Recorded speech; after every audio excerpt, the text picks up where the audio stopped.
So welcome everyone. Welcome everyone.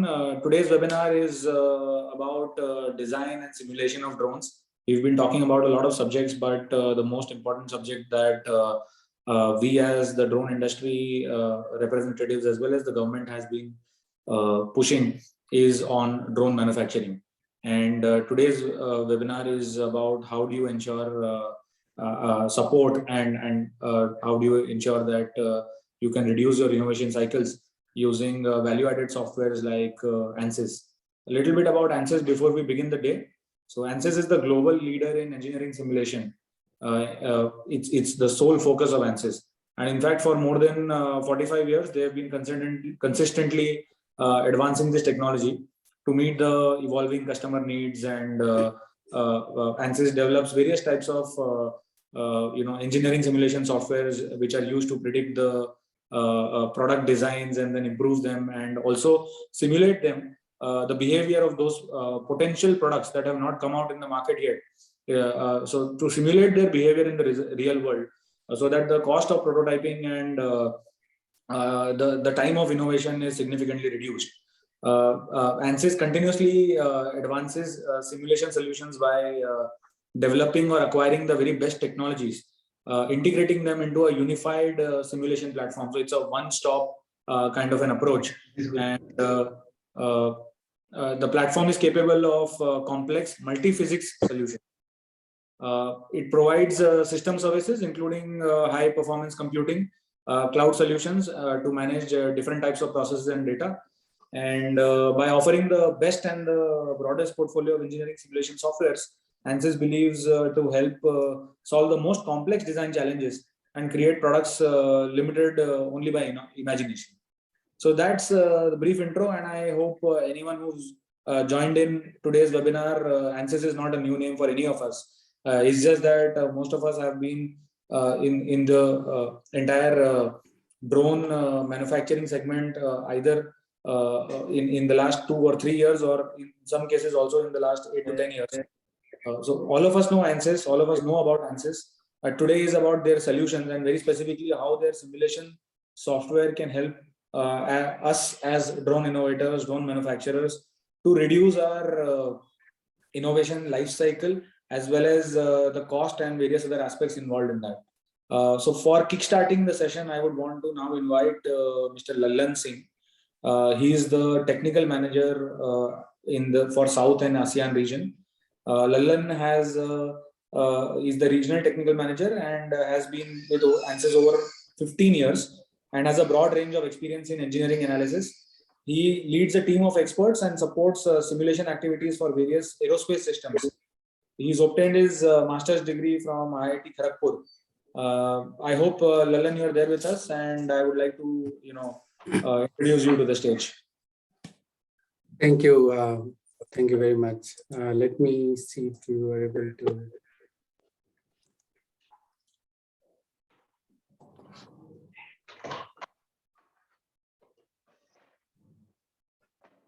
Can you confirm if I'm audible well here? Yes. Great. Hey, thank you, Smith, and also DFI. Very good evening to one and all, and I take this opportunity to thank DFI for this opportunity and also to share my views.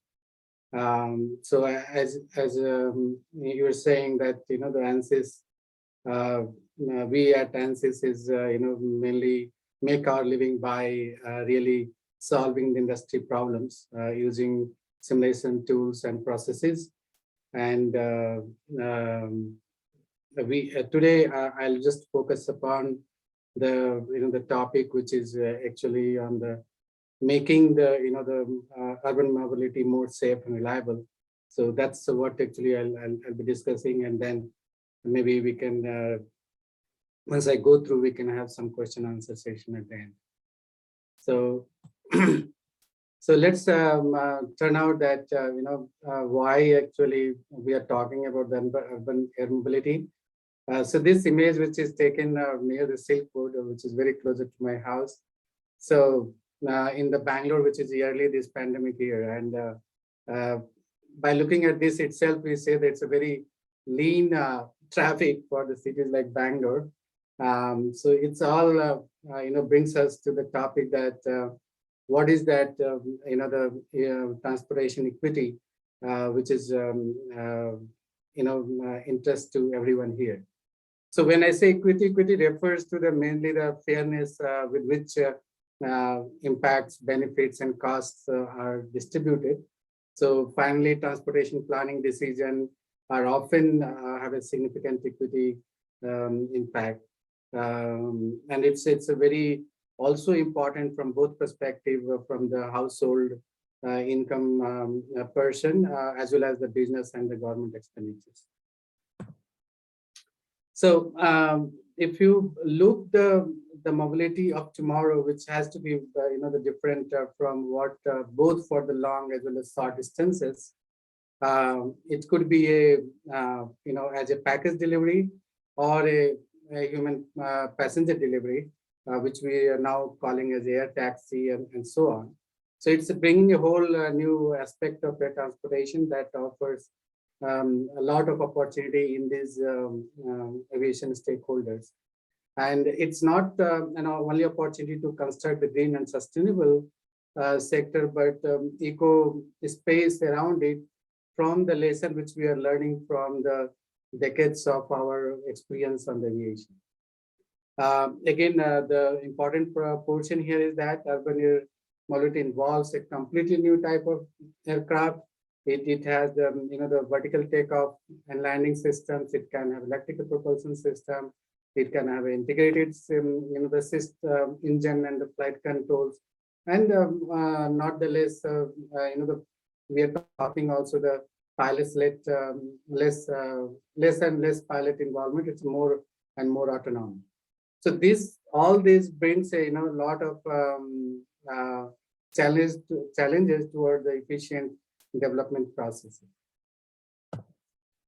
So if I look at the on the challenges side, so if you look at, because we are saying that when we talk about the urban air mobility, we are tending towards more and more autonomy of the aircraft. It can be full autonomy or semi-autonomy, but more and more autonomy.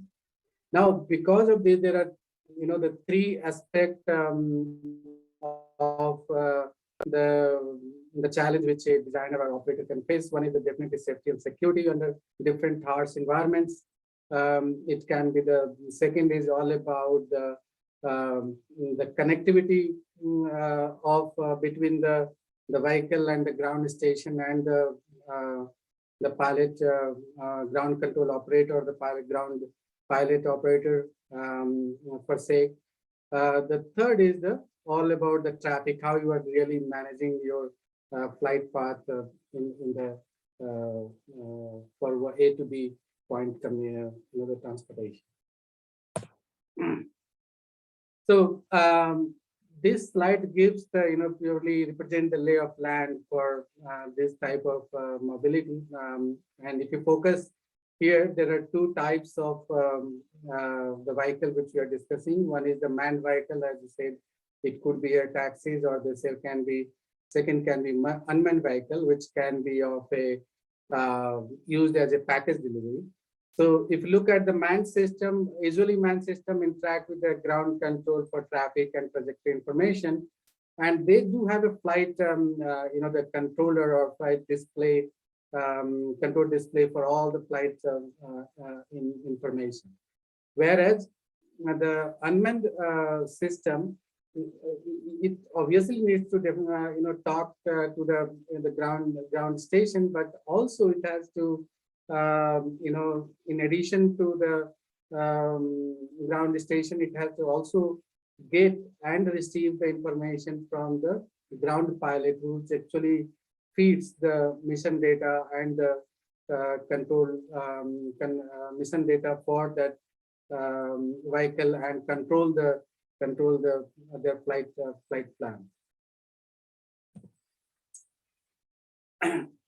Now, this vehicle is very software intensive, but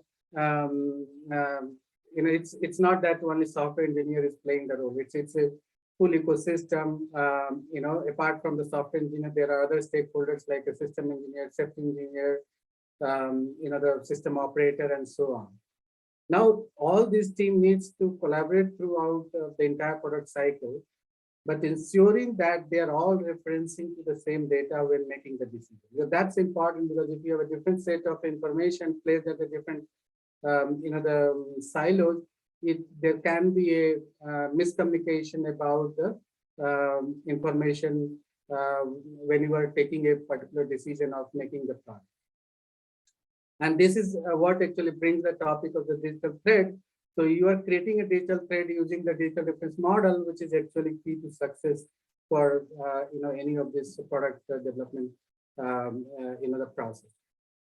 So in this case, we are explaining the example of model-based development process to solve both safety and mission analysis, which is actually shown at the right images,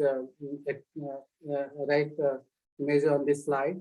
So system engineer and safety engineer create the model from the requirement after completing their trade studies and feed those reference model to the software engineering team, and then software engineering team further develop the software model that can push to the hardware engineer, or they can perform the model in the simulation, and this further can be used for the digital mission validation to look at the entire not only from the design but from the operation side also you are able to validate this approach.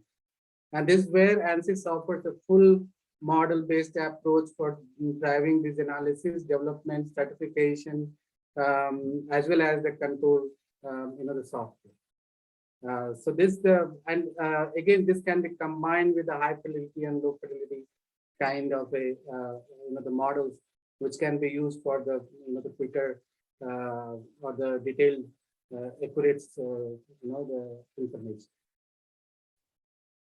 So let me take you quickly to the one of the use case to demonstrate how actually we use a virtual scenario for complete digital mission engineering. So we will present a complete digital demonstrator, which will showcase the streamlined development process for two platforms, including the flight software generation by the and including the flight software, which is actually controlling both the platform. So the focus will be really on the specific scenario involving the system failure, which could result in any catastrophic event, and then the correction can be done using some iterative approach and revalidate that the improvement on its operation using the virtual digital mission. So so to start with, I just said that we need to talk about the overall digital the engineering. So first thing is start with the digital model. So in that case, we will be starting with the creating the the terrain, which is a virtual scenario which need to be created using the different terrain. And this terrain, in this case, you can see that we have a two platform, which is one is called the lead platform, other is called the follow platform. There is a ground control station, which is at the you can see here, and these two platform, and then we have a the entire map or the map, which is actually actual terrain is imported from the Bing actually open map to look at the actual scenario or environmental condition, and both vehicle can communicate right now to the ground control station, and and we are marking that where we want to perform this specific mission for a particular airplane. So once you bring this the the data of the terrain data as well as the vehicle CAD platform. Now we need to move further to the development of the software. So, so let's go to the software. So if you look at the, the overall perspective of the different system software components that are included in the specific mission or the system simulation, both for manned and unmanned vehicle, and also ground station. So if you look at this here, the manned the flight software services usually receives the information from the pilot and communicate with the platform, which is a VTOL in this case, physical model, and it transmits the position to a ground control station. The station is controlled by operator, and it transmits traffic data and the flight plan both to again onto the unmanned system. So there is, as I said, there is a lead vehicle, which is a can be a manned vehicle. There is a the follower vehicle, which can be of a unmanned vehicle, or various other scenarios. So if you look at the unmanned flight software, there are different sub-components from top to bottom. So you have like starting with the the formation management, which actually process the traffic data and transmit the lead position with the some kind of offset with the follower vehicle, and then they give the information. This information, lead position, offset information, go to the flight management process, where the flight plan and the compute of target waypoint according to the flight mode. Then it goes to the flight guidance. The flight guidance receives the waypoint calculation and calculate the complete trajectory between, for example, avoiding an obstacle and meeting a certain time requirement, or waiting at a particular location or certain desired orientation, and so on. And then autopilot finally execute this trajectory using the flight information, using the the actuating the motor controls, and so on. And they keep on getting receiver of that, getting the correction of those information with those sensor data which is available for the correct position. So, so if you look at the, so once you have those information, finally you want to utilize those software, those subsystem control data. In this case, we are using the ANSYS escape tool, which is using for all these subsystem code as a one block, which you are referring here. So if you see, each of these blocks are each of these blocks are representing the different subsystem of the controls, and perform these the model software in loop is performed for the entire validation and virtual validation of the specific information. So if you look at this, like the software control here, in this case, the yellow path, which is actually a lead path, and there is a blue one, which is actually a follower. The vehicle flight path has been created using the software, using the state software. So the next is, once you have now the environment, you have the platform and the software. Now the next stage is to integrate all these information and see a complete system performance for the operational validation. So let's run this virtual simulation to evaluate. First, in this case, we are evaluating the vehicle connectivity. So you can look at that in the beginning, there was a connectivity between the vehicle and both the lead and follower with the ground control station. But now since it has come to the behind the line of sight and the building is coming in front of that, so it is actually losing the communication.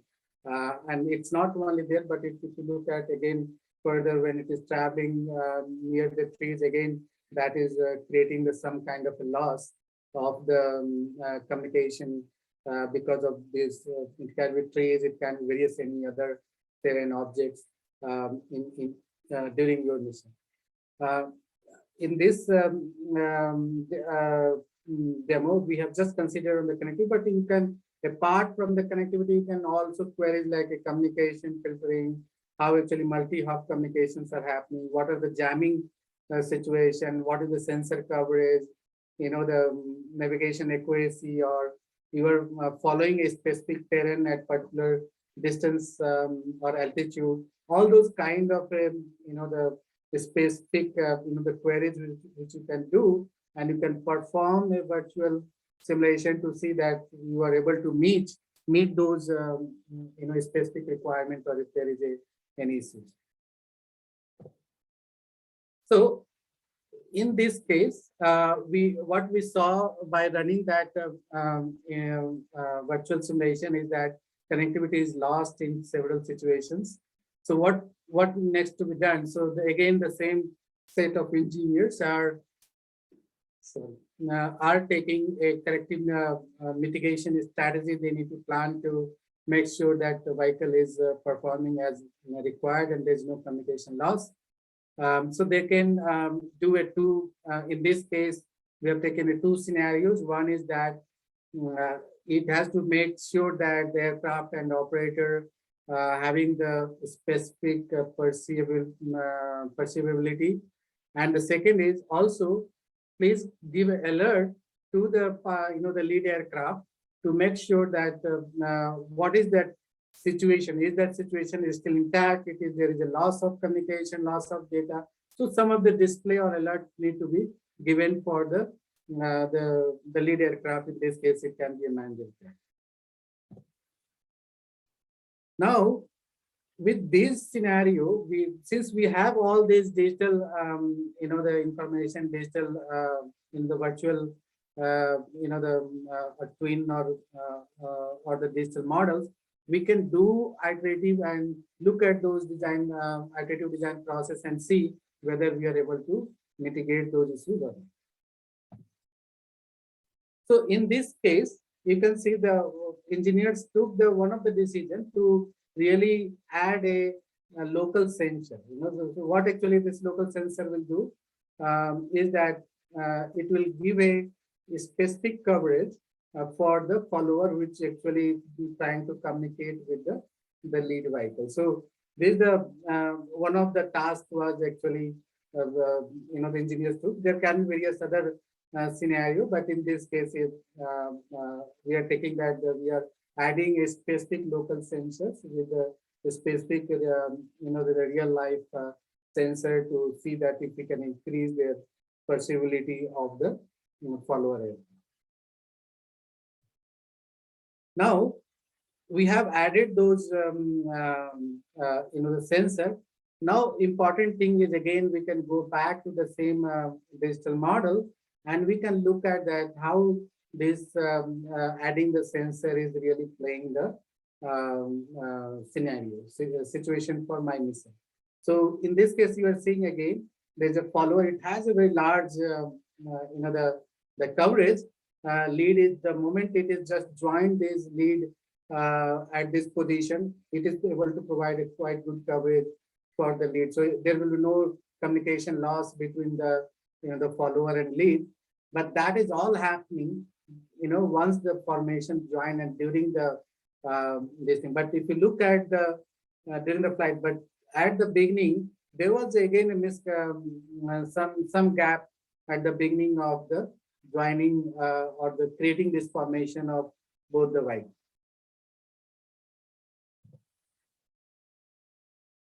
So now what we need to do? So now we need to work on the, you know, the, again, further on the software. So the user can go, or engineer can go back and look at the software, you know, the module and change those or tweak those, the program to make sure that it is addressing those,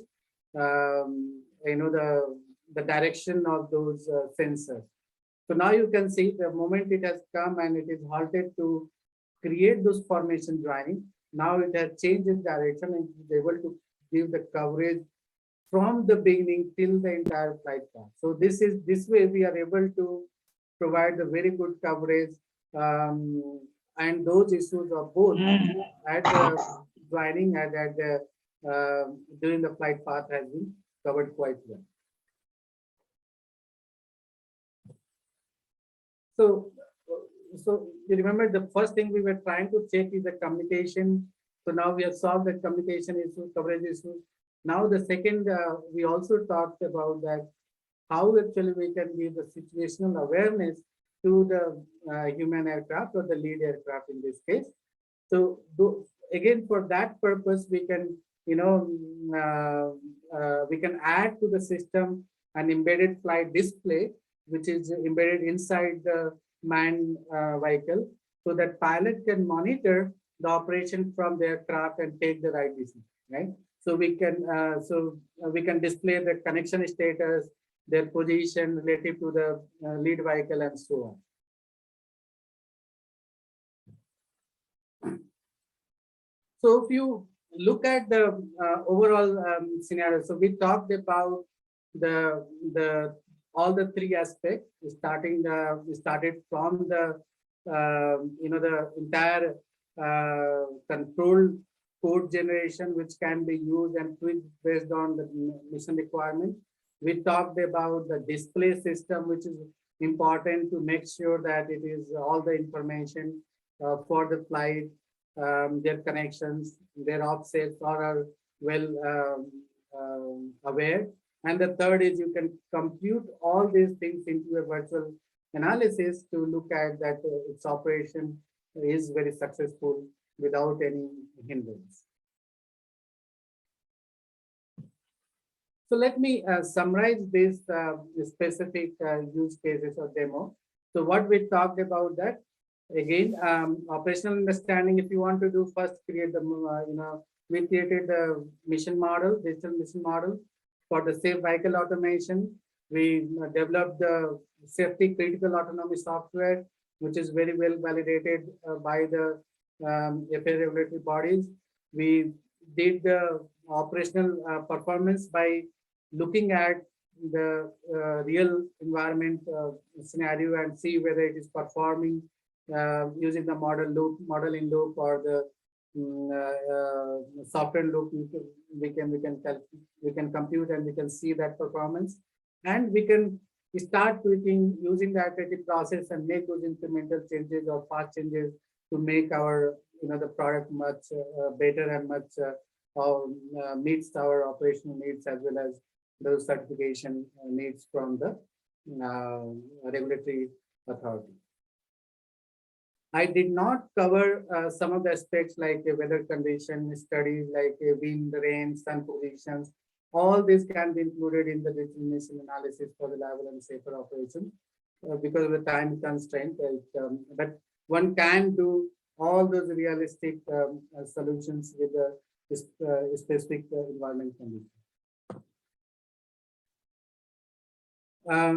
Let me also take this opportunity to talk about the ANSYS startup program. I assume that there are many ANSYS startups which actually might have joined this, the seminar today. So ANSYS takes a lot of pride in working with the startup, and so developed specifically for the toolbox or the package for the startup as a startup program. You all can join the larger, or you say the largest simulation company in this planet, and impact your business at very competitive investment. I'll encourage you to visit and register to start a program to reap their benefit. You can just go to the ansys.com, start a program, and there's a entire benefit and about the program. It has mentioned in great detail, or you can reach out to any of the ANSYS team and further. So With that, I would like to really thank you for the attention, and yeah, I'm open for any question, or maybe we can take a question also later on. So thank you very much.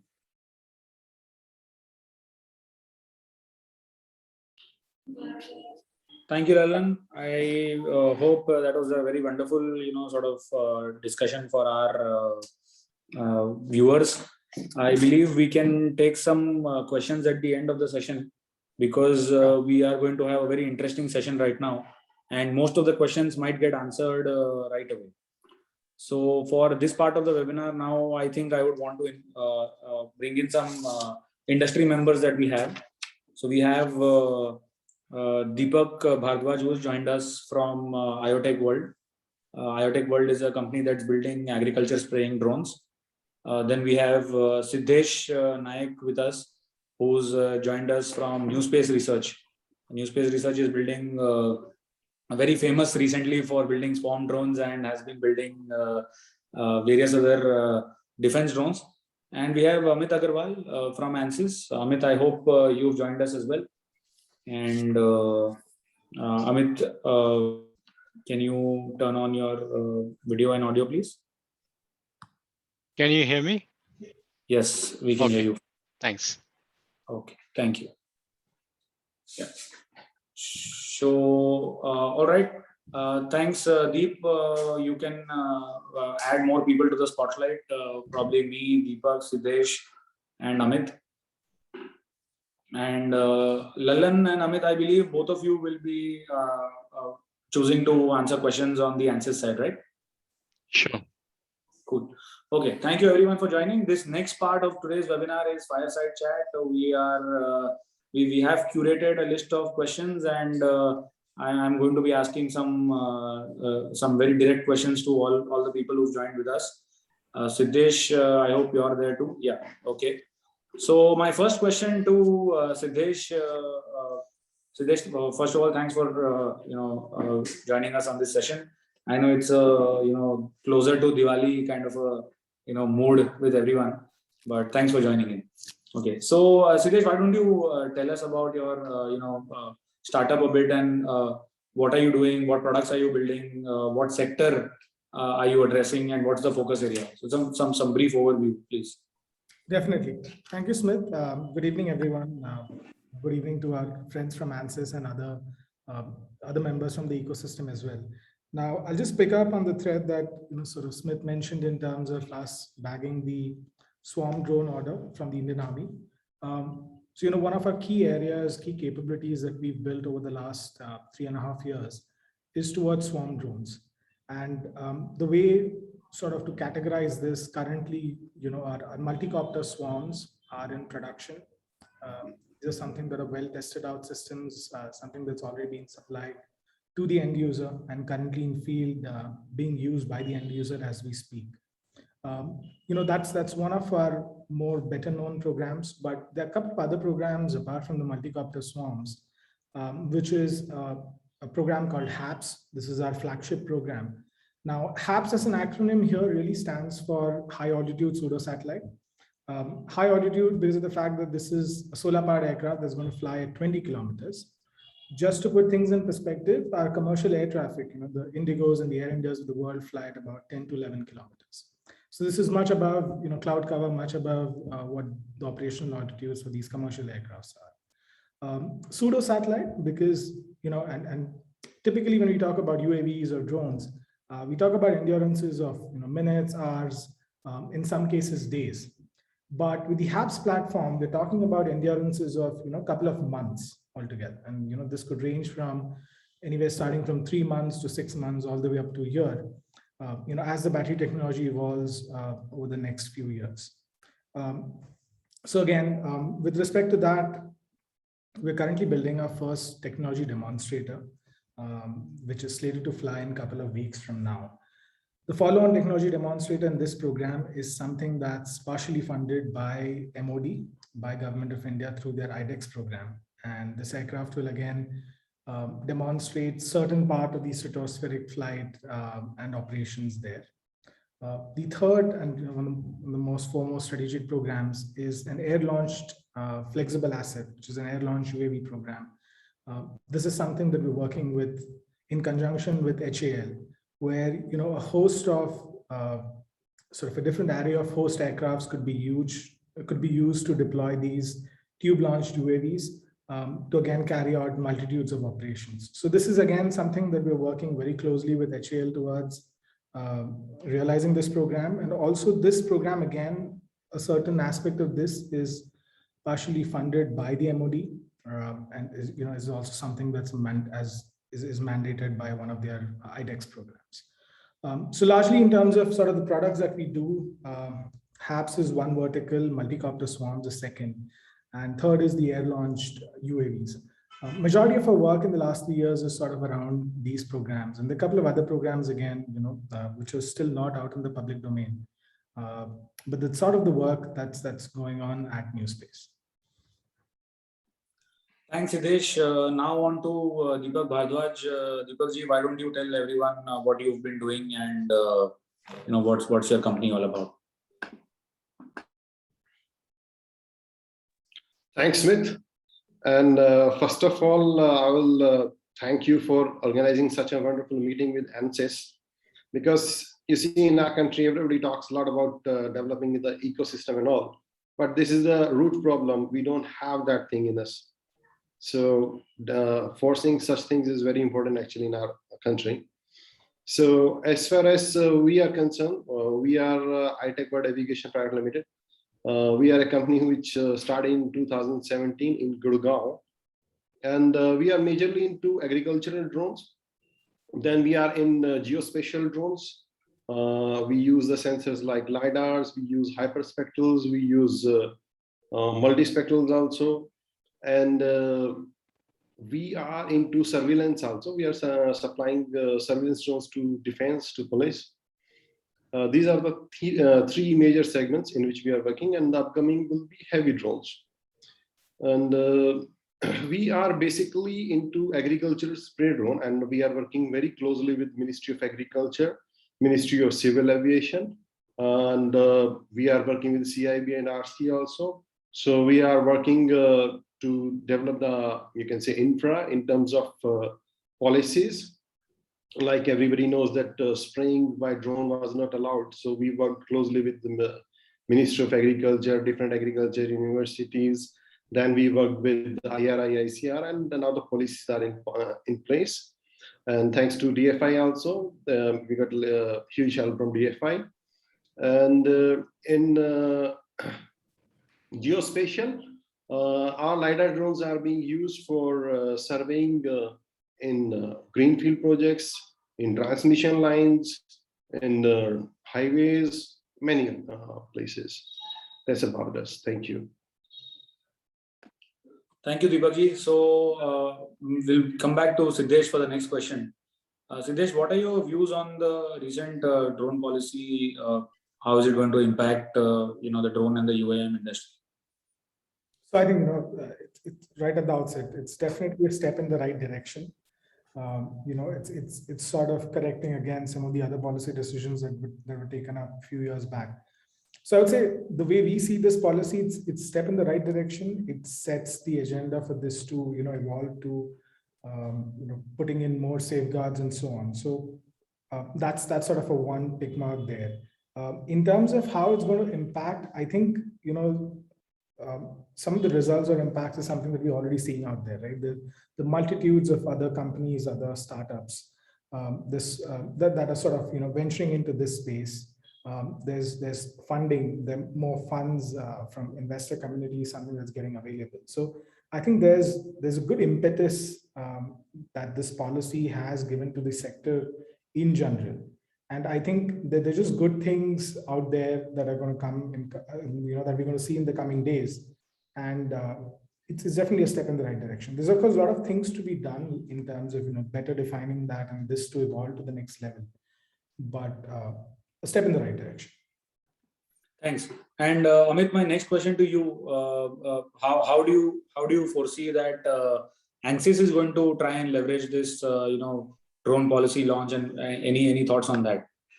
Sure. Thanks, Smith. Can you confirm if you can hear me well? Okay, great. So as we heard from Mr. Siddesh and Deepak about the opportunities the new drone policy has opened up. So if I read, I think the core of this policy is about sort of aspiration for India to be global drone hub by 2030. That's what government is sort of mentioning. And I think if we want to reach there, we just can't be there with lead role in manufacturing, but also design and development of drones in India. And that is the part which we see as a big opportunity.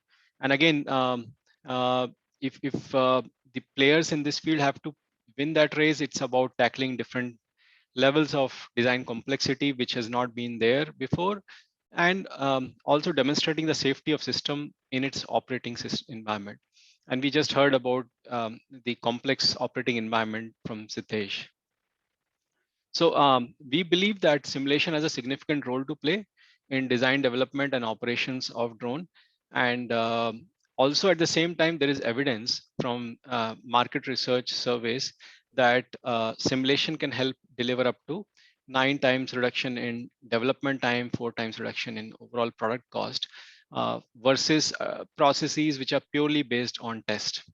So our approach would be, we would like to leverage this policy through outreach to organizations and ecosystem involved in design and development of drones to offer our solutions to accelerate design and development of drones in India for India. And this outreach would involve conducting joint awareness sessions with industry bodies like DFI, and also enabling designers in usage of simulation through training programs and providing access to software at very affordable prices. So that's Thanks, my Amit. view. Thanks. Sure. My next question to Deepak. Deepak, you've been manufacturing agricultural drones, and then you also mentioned about the LiDAR that you've integrated. So what's been the challenges that you have faced during the entire innovation and design and testing cycle? And how are these challenges? How have you tried to solve all of them? Maybe you can mention about your experience on using some simulation softwares as well. Right. So the biggest challenge is getting the right talent, actually. So we can buy any tools, the best tools like NSYS, we can get CATIA, ProE, whatever you want. But the right talent which can help you in designing the right drone is very important, and that is rare in India. So we are developing our designers in-house. So I'm from manufacturing side, so I give a little input and take help from ANSYS also. So we have senior designers also, which are working with me for last 20 years. And such kind of team we have developed. After that, we are able to cover up a few challenges actually. Most of the things in analysis you can do using CFD and FEA tools of ANSYS, but there are a few things like when you have to design a motor. So you need a very good BLDC motor designer. The ANSYS kind of tool, they will give you some data which might differ from the actual data, and the samples which you will develop will not give you the right torque, or which will not have the right heat dissipation. So a lot of trials are being done at our end. So we are trying to develop data, we are accumulating data so that we can calibrate ANSYS according to the actual requirement. And second thing which we are trying to do here is to develop some data for crash tests. So that is very important, and crashing every time new drone will be very difficult for us. So whenever we change some part, again we have to do that test. So we are replacing that with our data. And we face challenges in designing components like ESC flight controllers. So, there are different temperature ranges of MOSFETs available in the world. So in India, if suppose you buy something from China, that may work good for 60 degrees Celsius. But in India, actually, the temperature crosses even 90 degrees Celsius. So many times there will be challenges that ESC might fail during the flight. So we are working how to take that limit up to 180 degrees Celsius, practically 180 degrees Celsius. So people will claim 180, but it will not more than 90 degrees Celsius. So such kind of data we are building, and it is actually a challenge because it costs a lot of money, it costs a lot of time, and a lot of team is actually you can say made busy in this thing. So being a startup, yes, it's very difficult for us to afford all those things. But still, we are investing our 25% of the revenue in research and development. That way, we are sustaining it. That's it. Sure, thanks. Siddesh, maybe if you want to add something on how you've been tackling your innovation, design, and testing, life cycle. What tools are you using, and what's your experience been like using ANSYS as a tool? Definitely, and one thing, I mean, what I want to acknowledge right at the beginning is, some of the help that the channel sales manager, Rahul from ANSYS, who's sort of dealt with us right from the beginning. I mean, we started Opsing back in 2018, and this is my fourth year or third year of using these tools. The kind of help that we've got at each stage is just incredible. I mean, we all know we were all impacted by COVID last year. The way ANSYS reached out to us, the way they handled, and this could be as simple as handling some of the licensing work, the way licenses work. A lot of our people were working out of home. They were not in centralized office. We had our own limitations as a startup in terms of the IT infrastructure that we had. And so the key attribute of being able to accommodate what your customer really needs and then sort of cater solutions or products towards that is something that ANSYS has proven in the last sort of 3 years, at least to us, in terms of extending all out support. Now, in terms of the tools that we use, we definitely use a lot of CFD. And as Deepak touched upon, when you actually get to designing something for a very specific requirement, that's where real analysis need comes in, because that's sort of your first validation for a solution that you're thinking of. In our case, we are working on air-launched UAVs, or working on HAPS platforms, something that has no parallel, say, around in the COTS world. So, with our air-launched UAV, sometimes we get down to the details of what the fiber orientation is, what the layup is, how does the layup really affect the structural strength, the other properties, fatigue, so on and so forth. Now, this is where a tool like ANSYS really helps us get those initial sets of the initial confidence that you need in design, even before you get to cutting metal, or here in this case carbon fiber. So it plays a huge role there. Now, having said that, and I mean, as a parallel in the aerodynamics field, we use the CFD tool, Fluent tool that we have. Now, if we were, and a lot of challenge lies in really the quantitative results that come out of these tools. So there's always a real-time feedback that has to happen. Like, for example, we've been running CFD studies for different conditions, different configurations for our air-launched UAVs for quite a few years now. What we did, at some point is we took the model to the wind tunnel. We tested the model for certain conditions and certain configurations and so on. Got those results from practical wind tunnel tests, compared that to what ANSYS CFD was predicting, calibrated our results. Again, something that Deepak touched upon. Calibrated our software results to sort of get them as closer to what we were experiencing in the tunnel. Now, the next time I'm designing an aircraft, just say, flying in the similar Reynolds number range or similar operating conditions, I know what the differential is between what the software is predicting. Maybe it's over predicting drag, maybe it's under predicting lift. I know what the difference is. I know what the calibration parameters are. And I don't have to go through, that entire process of making a wind tunnel model, taking it in the tunnel, spending weeks there, collecting data, analyzing. So it helps you cut down on that design time, or that overall life cycle in terms of design and development. Can you completely rely on the tool from the word go, or in absolute terms?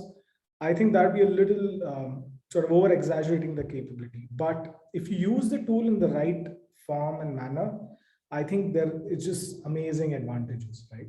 So you have to be smart in terms of how you're really employing the tool. At the end of the day, I mean, for a company like us, or for me as one of the leads, my ultimate goal is not running a CFD solution, or my ultimate goal is not doing an FEA simulation. My ultimate goal is to fly an aircraft that meets a certain performance level, meets certain specifications and other criterias. The way we see is, how can the tool help us in reducing time to get there? How can it reduce the design loops or cycles that you have to go through? So can it help me cut down on those? Yes. Can I expect it to eliminate some of those stages? No. So, that's where I think, and again, this is something, the continuous feedback that we keep getting from when we connected with the Lalan last year for the first time, and we've been developing and talking about, how best to use some of these tools. One was that. Second is, again, in terms of products that we develop, the air launch UAV, and there's a very specific use case in terms of how the CFD can be used. And when we started working with ANSYS on that problem, there's probably not a ready solution out there at their end as well. There were certain benchmarking studies, but they spent considerable time with us. Their support team, the core support team from ANSYS, helped us solve that problem. This was an engagement that, it's still going on, but before it got us some results, this was about engagement spanning over 6 to 8 months. So that's again one thing about ANSYS, right? They'll invest in partners like us and help us get those results. They'll go that extra mile in ensuring that we're able to deliver. Of course, there are challenges in these, and all partnerships have their own challenges. But I think what I can definitely say in my experience in the last 3 years of working with ANSYS is they have accommodated a lot of our requests, and they've helped us out. They've helped us out in very many ways. Wonderful. So it looks like a true partnership approach. Next question to Amit. Amit, so Deepak talked about the challenges that they have been facing as a startup, and then navigating through that. And Siddesh also mentioned some part of the challenges and the approach that they have taken and the support that ANSYS provided.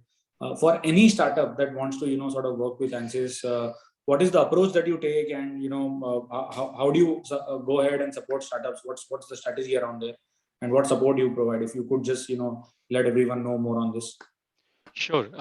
Thanks, Smith. I think part of my question was answered already by Siddesh. So basically, it's one thing for me to say, another thing to hear from folks like Siddesh who have gone through it. I think that's more realistic. So I think, and a lot of challenges have been covered.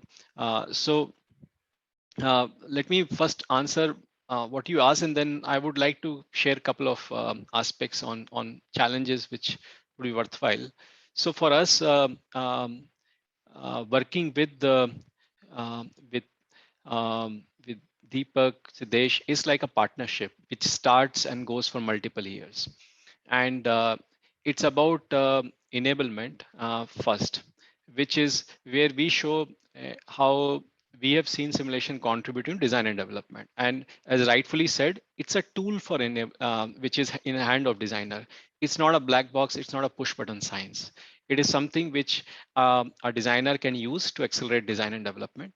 So we work with them to provide tools for training, support them in applying simulation to their product design. Additionally, they are also provided access to software at very, very, very affordable prices as part of our startup program. And the whole idea is this is how we contribute our bit to innovation. And as startups mature, we have seen that they become evangelists for simulation in product design and development. And so we work from the get-go in understanding what their goal is, what is that they want to achieve, how we can help them from talent point of view, from expertise point of view, also from a software capabilities point of view, bring that know-how upfront. At the same time, we are also looking at avenues to further ease that. We are looking at cloud. For example, many startups are very keen to look at cloud solutions. So cloud is another area where a lot of effort has been invested to bring scalable solutions. So all these areas are the avenues we are working on. This is how sort of we work with startups. And then again, there are multiple use cases, case studies where we have worked jointly with them. They have gotten advantages. One area which sort of I wanted to just touch on is a use case from in the area of embedded software. So this is from Piaggio Aerospace. So it's based in Italy. They were tasked with developing a Hammerhead unmanned aerial vehicle, and it required some 300,000 line of codes for vehicle control management system. And it had to meet a DO 1788 standards. So again, just like the approach we heard, they leverage ANSYS solutions. VCMS was developed, verified through automatic code generation in an estimated 1/3 of the time, which would have been required if the code was handwritten. So it is about hardware design. It's also about software design. And for both of them, whether it comes to software for hardware design or control embedded software design, our approach philosophy is same. And we would like to see more and more of those successes coming from startups. In fact, startups are very vocal and I think evangelist for adoption of simulation in industry.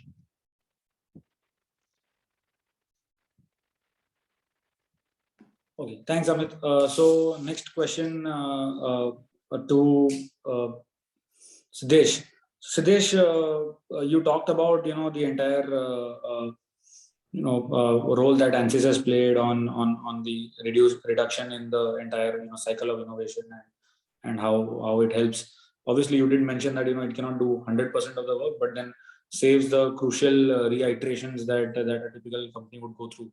Any specific examples, even further than what you mentioned, on how just a apple to apple sort of comparison on how ANSYS could have solved a problem versus if you didn't have a simulation software, what could you have done, or how much time would have it taken, or something like that? So I think I'm not sure if I can point out a very specific example that way, but I think generally is also fine. Yeah, so in everyday design development, right? I mean, if I'm evaluating 5 different aircraft configurations, say for a single requirement, and there could be variations, say from an aerodynamic configuration perspective, sweep, taper, polyhedral angles, different kinds of stuff. So I think for me to quickly assess at least at a qualitative level what the performance difference is between a different configuration, the tool helps me. Right. Then again, in terms of structural design, there's been quite a bit of, we've been able to speed up our processes. I would say that, and now I think where we are at a stage is, we've sort of tried to use multiples of these tools, not just ANSYS, but a lot of other tools as well. And, we're able to harness these tools from, maybe say a multidisciplinary optimization perspective as well. So those are some of the things. And what we started out initially was just using an FEA CFD simulation sort of solution with ANSYS. And over the years, that partnership has sort of grown to include other modules in EM, electromagnetic solutions, and so on. So I think with time, we're exploring some of the more solutions that we have that they have to offer. We are adopting what makes sense for us to sort of integrate in our dev cycle. And I think in the coming years, we will sort of keep doing that. But I mean, from a core design development perspective, at least the generation that I come from, I can't fathom design development without some of these tools, because you need that initial validation at every stage. Secondly, again, and more importantly, if you're doing design development from scratch, it's inevitable. You need a tool that validates your concepts at the initial stage. Okay, so thanks, Siddesh, for that. Moving on to IoTech Deepak now. Deepak, I've had the pleasure of talking to you multiple times, and you keep mentioning that your drone, one value add that you've been able to add is add collision avoidance to your drones, which typically, while a lot of people claim to have it and do have it, but don't really provide out of the box. So I believe you have now started giving collision avoidance in almost all of your drones, if I'm not mistaken. So how do you do that collision avoidance during the operation? How do you ensure it? Some details around that. Sure. So as I told you that we are working in agriculture sector, and in agriculture sector, especially in spray, we have to fly at maximum say like 3 meters height. So collision avoidance actually becomes very important. And with collision avoidance, terrain following is also very important. So we initially tried using LiDARs, but LiDARs actually did not work because with the spray drops, the light reflects and there are some malfunctioning which we have observed.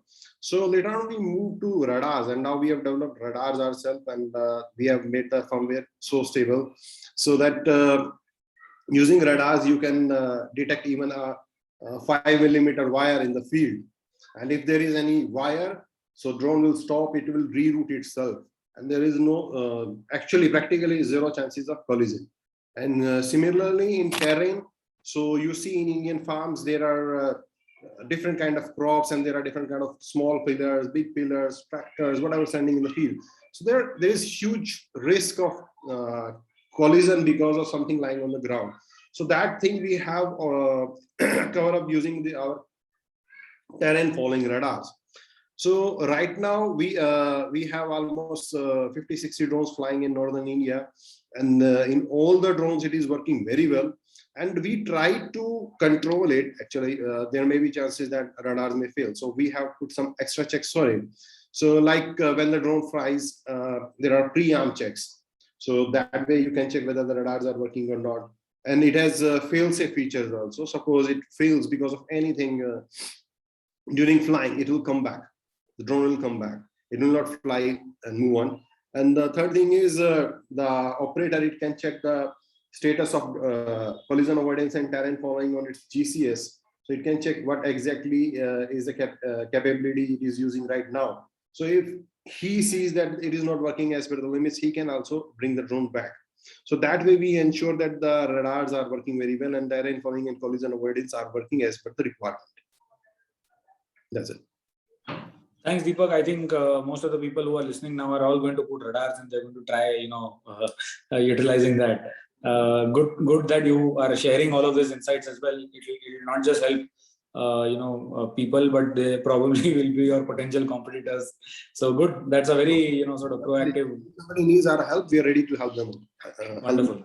Smith, So Siddesh, next question to you. So you're working on some very interesting projects, and usually, the projects are based around increasing the flight time of a particular aerial vehicle.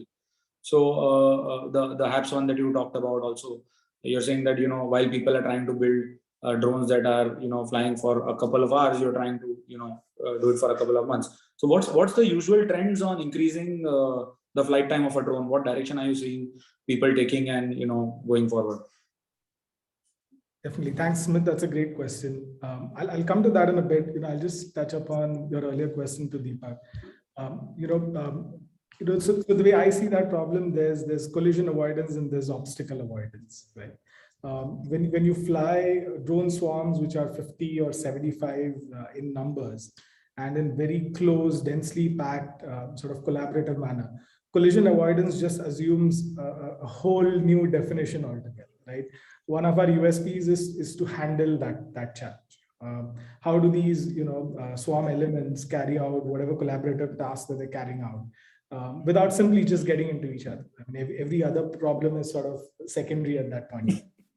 There are very many ways to solve that problem, and what Deepak suggested is definitely one of the more viable solutions. To address your question about range, I think the HAPS platform per se, and the reason HAPS is essentially a pseudo satellite. It's a different kind of platform altogether. I would not categorize it as what typically is termed as drones or UAVs or UAS in general parlance. So that's one aspect. But if we typically look at the challenges of, say, increasing range or endurance for the existing drones, one of the simplest things, or probably the most difficult things to do, would be to pack in more energy per your unit mass or unit volume. So I think the battery energy densities, the batteries that are used, the battery energy density is definitely going to go up. Typically everybody in general application uses lithium ion, lithium polymer, but there's lithium metal out there. There's lithium silicon nanowire out there, and which give you probably double the amount of energy in that same unit mass. I think it's a very fine balance of what the requirement is, what the application is, what the operational environment is, and how the user or the end user is sort of sensitive towards price. So I think it's not just it's not probably a single dimensional solution in terms of increasing range and endurance. It's a multi-dimensional problem where a lot of different factors come in. Typically we've seen a lot of multi-copter solutions now in the ecosystem, and majority of them have been fully battery driven, right?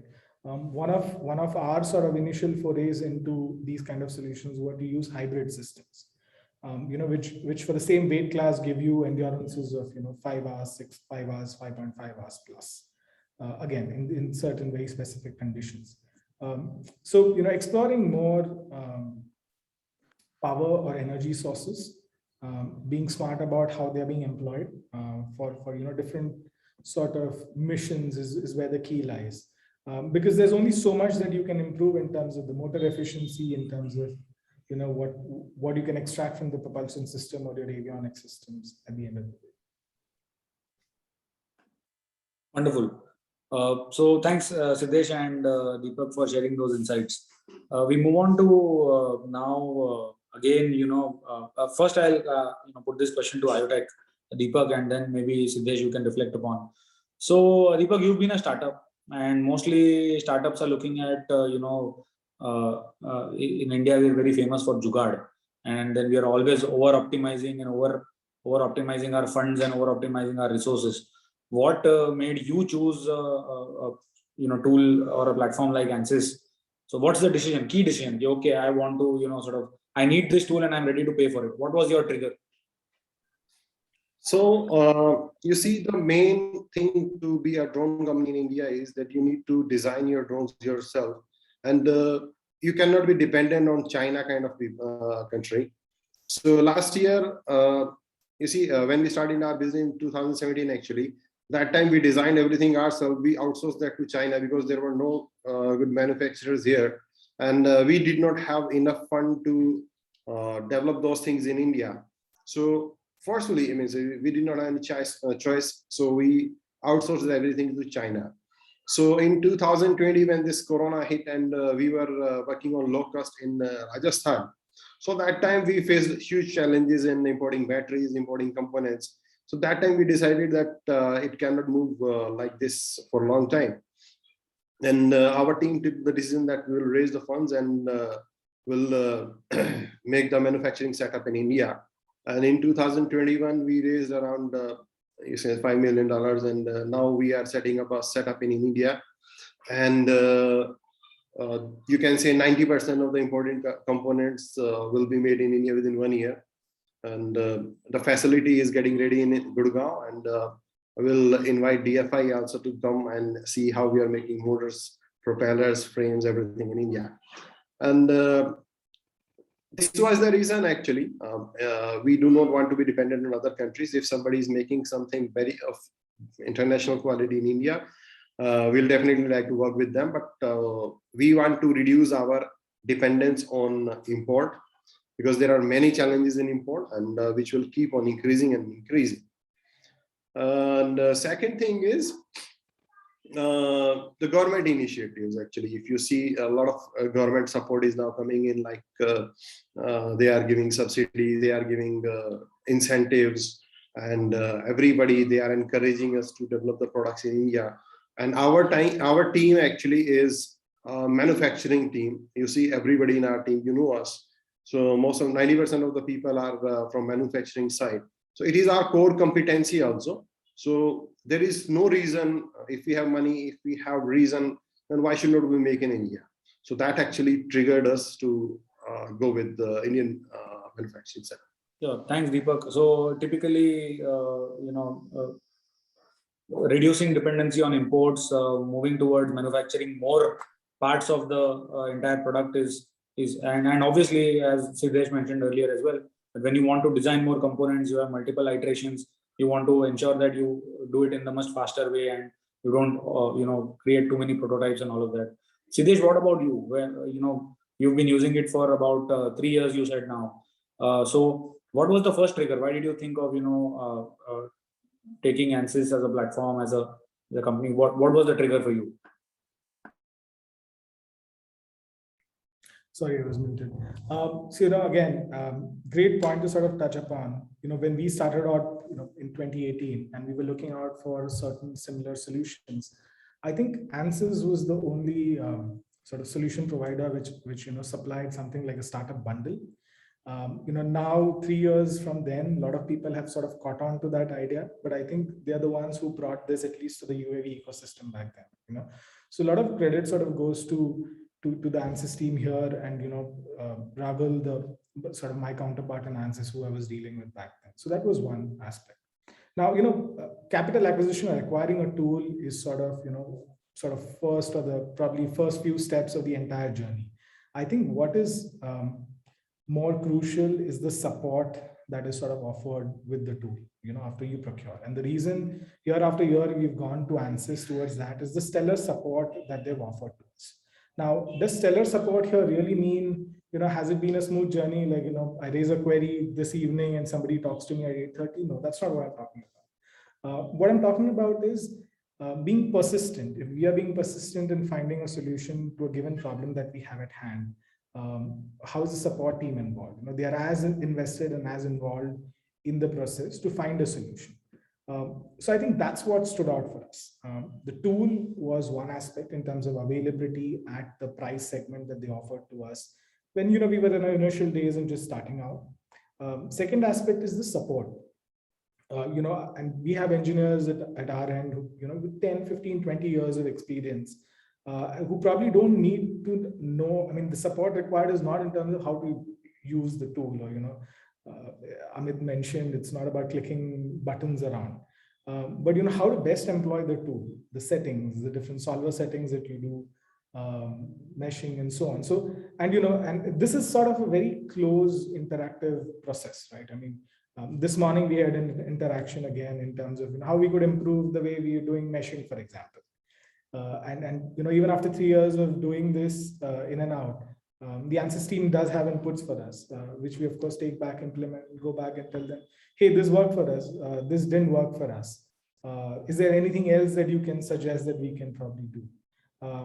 So support and do that. And again, the price that it comes at versus what an enterprise level solution costs, I think they've packaged it really well. They've really understood what is the sort of what is attractive to the startup ecosystem based in India. A lot of other solution providers price it around what's probably conducive to a startup somewhere in US or UK or some of the other states, which is, and your appetite for the budget would be very different sitting in India. So I think they've tapped into that. They've realized what the sweet spot is and sort of leveraged on that. So credit to them. Wonderful. So Amit, the question to you now, which is, Deepak and Siddesh did touch upon how ANSYS helps them, and how they've been on some sort of a budgetary constraint, but still decided to go ahead with ANSYS. Do you want to touch upon, how does ANSYS make life easy for startups as well? And while typically before I knew much more about ANSYS a few years back, everyone would think of ANSYS as just a very heavyweight, commercially expensive sort of a platform. So do you want to touch upon how you're treating the startups? What's the commercials like for companies which are early in their development life cycle and they want to try out tools like ANSYS and use them? Sure. So I think Siddeshwar made my life much easier on this question. He's already answered bulk of that. So that reflects the spirit of our startup program. The point is, it is not as much about, let's say, okay, a price point, just a price point, you provide the software tool. It is also about being invested in the overall success of the startups. So that is kind of the key theme. Now, which means really working side by side to make sure that the short-term, long-term problems which are defined, we can help them with. And so that is one I would say. Then I think just building upon that, and for the sake of completion, we equip the ecosystem with access to broad portfolio of simulation solutions. These are bundled and affordably priced to help early stage startups grow their business while significantly reducing the physical prototype test. Now, the whole intent is that through the startup programs, startups which are in the early stage will build a threshold of business critical mass, so that down the road they will become self-independent and will become more commercially viable for the commercial programs down the road. So eligible startups typically would get access to technical support and also opportunity to engage on mutually beneficial marketing opportunities. And the bundles which they get include structures and fluids bundle to solve mechanical, thermal, structural problems, and then electromagnetics bundle to solve electrical electronics problems, embedded software bundle for control software, and very recently optics and photonics bundle has been added, which provides them ability to design the lighting aspects, and and they get access to tool support and training both. And the whole idea is you provide the tools which are required for hardware design plus software design, keep updating it as your solutions, as you keep building your solutions, and and work side by side, not only software support, training, enablement, and finally, last but not the least, celebrate success together. That's where we go out to the market and share success with our startups. Wonderful. So Amit, you've talked about a lot of support that you've been given. I'll just, validate it once with Deepak and Siddesh. Yeah. So Deepak, do you agree that your investment has, sort of paid back, or are you thinking that it's going to pay back with ANSYS? And same question for you, Siddesh. Deepak, you go first. For sure, ANSYS has very good support, and they have their channel partners like Kantur, and from Kantur, they're Gautam and Kaleem. They visited us, and they have trained our engineers on the new tools, and they are open to support us for the whole year actually. And similarly, Saurabh Agarwal from ANSYS, he keeps on talking to us. He keeps on talking about if we are facing some problem or not. So they keep on checking you if you have any issue. They definitely come back with some good solution actually. And this is good for myself. Wonderful. Siddesh, what about you? So I think I definitely touch upon the support aspect, earlier during your earlier question.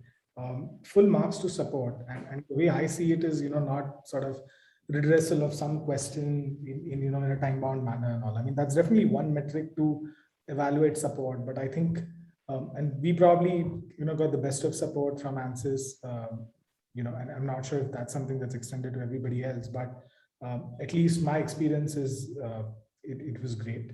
One was that. Second aspect was to whether our investment has really paid off. I think definitely, in terms of how we've used it in terms of designing and developing certain very systems right from ground up, it has definitely made our life easier. In terms of actual ROI, I think when the whole systems go out and sort of we make commercial sales, that's where the whole ROI metric can be assessed. But with what we've already done, I think definitely it has paid back. And I think there's only set to improve as sort of we mature in terms of how we deploy the tools, and in certain aspects, the certain new offerings or sort of the new offerings that we are exploring, when we start adopting them, I think there's much larger scope for return on investment. Wonderful. So Amit, I think both of them gave a long answer, so it doesn't seem like you've given them some special discounts, which is why they're saying yes. So thanks everyone for joining in. I'll just request all of you to, we've been talking about ANSYS and the simulation aspects, and for all of you, I would request you to share this one specific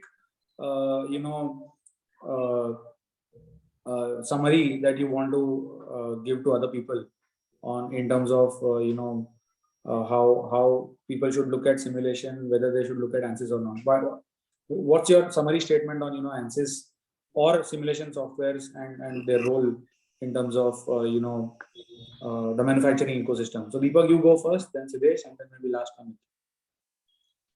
So ANSYS is actually a modern tool, and it is developed by lots of engineers and using a lot of data. And today the time is of fast to market, and you cannot wait for physical testing and all. And ANSYS, in any case, even in the new concepts, it gives you 90% accuracy. And it is definitely something which must be used by almost all the startups, because startups cannot afford testing physically, but they can afford definitely their startup package, which is almost 10 lakh rupees, which is not much. It will definitely support you people in coming fast to the market, developing the products fast, and losing less money in testing and making prototypes. So from iTech side, we recommend it, and it will definitely help you. We give you that guarantee. Thank you. Siddesh, what about you? So, to sort of summarize, I would say simulation is sort of a means to an end. It's not the end in itself. So that's something we have to bear in mind.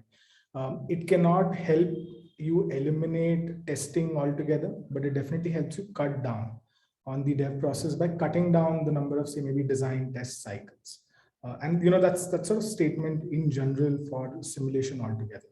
And I'll just address one of the questions that came up in the chat box in terms of, how do you test or simulate your swarms? Absolutely. We go through the classical approach of a software in loop test and hardware in loop test, a full mission simulation, even before, the sort of the software deck, software stack gets onto the birds and you carry out a mission as well. So simulation plays a huge role in terms of how we develop products at NewSpace. And this ANSYS, of course, is one of the many tools that we use, and one of the major tools that we use. There are other tools as well.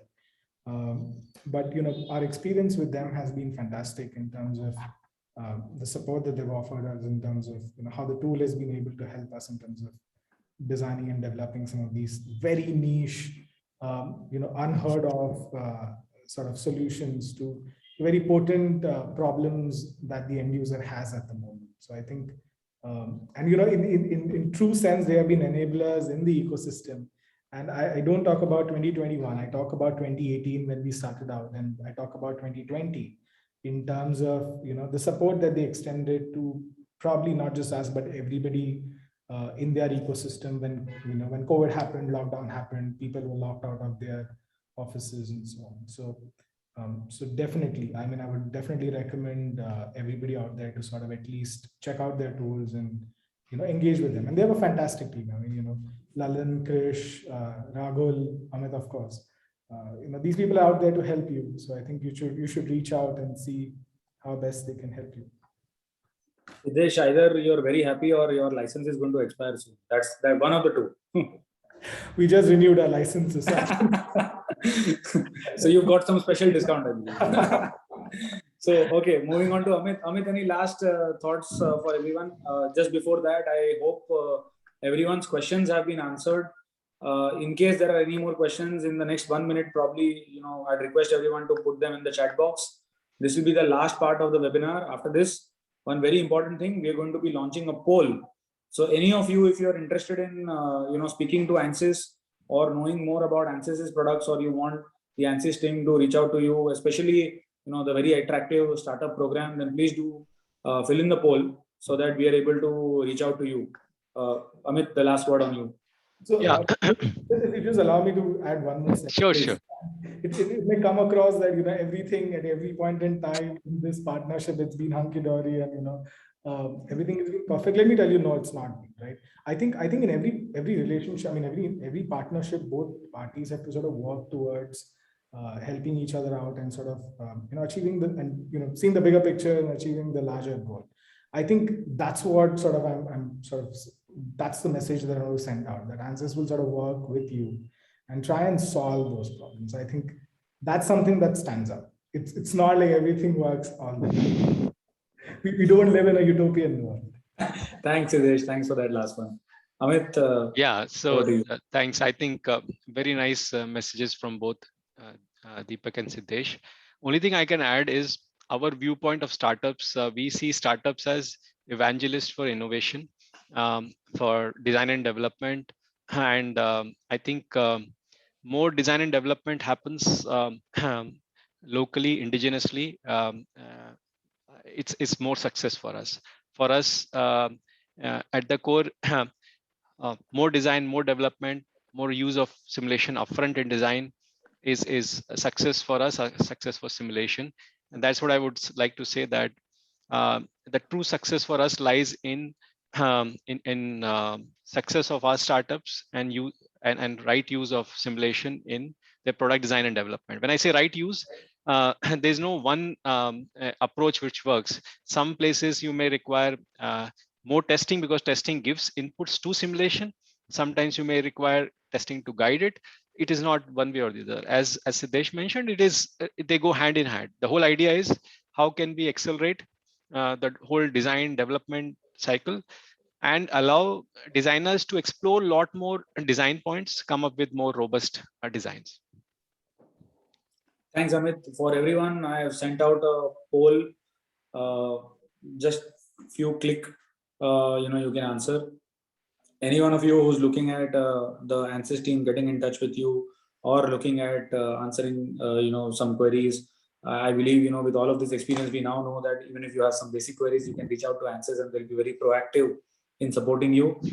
Please fill in the poll, and we will ensure that someone from ANSYS tries and reach out to you so that you can have some good expertise on your team as well.